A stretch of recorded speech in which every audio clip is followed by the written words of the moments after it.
Today, I explain the GameStop saga because Wall Street and the market is fluctuating wildly, and I have not seen this much up and down action since Stormy Daniels was in the Trump Tower. But first, my intro.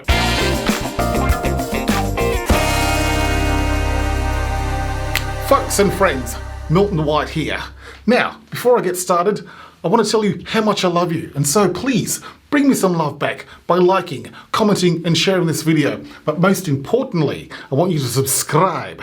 Hit the grey notification bell because I'm dropping videos on the regular and I want you with me on this journey. Alright, let's get into it. Milton, the GameStop saga. What happened? What's that all about? I'm really confused. It's very simple, my friend.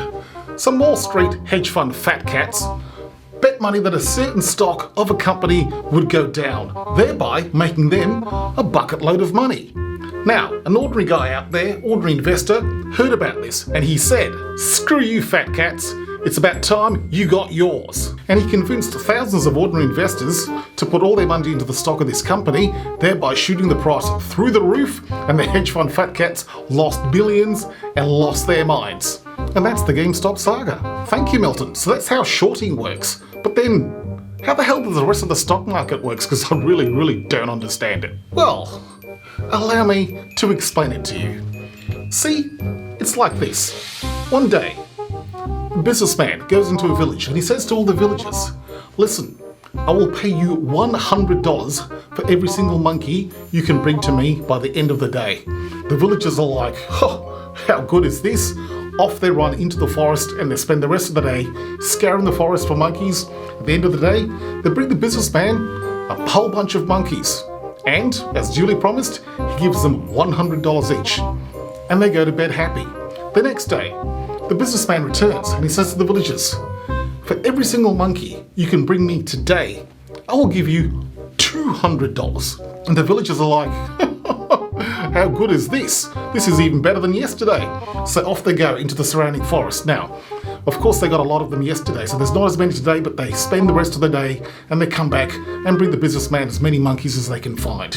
And, as duly promised, he gives them $200 each. And they go to bed very happy. The next day, the businessman comes back and he says, "For all of you who can bring me a monkey, I will give you $250.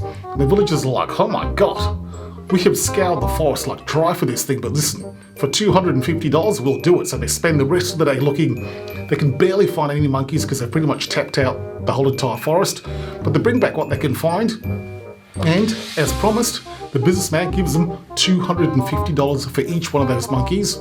And off he goes, and the villagers go to bed as happy as Larry.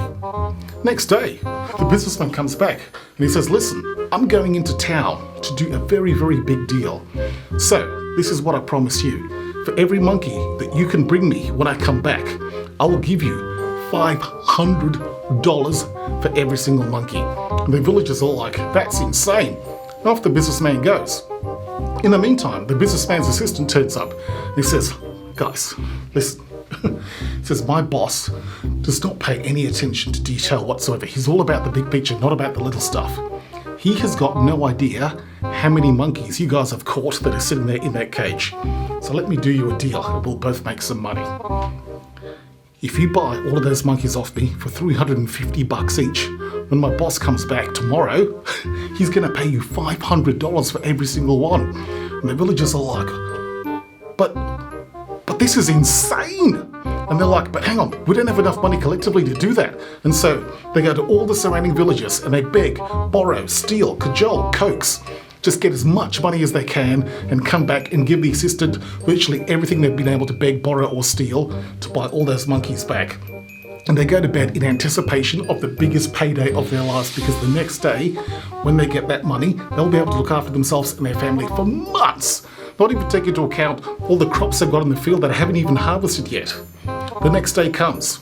The assistant is never seen again, and neither is the mysterious businessman. And the villagers are left perplexed, and on top of that, there's a whole bunch of monkeys everywhere. And that, my friend, is how the stock market works.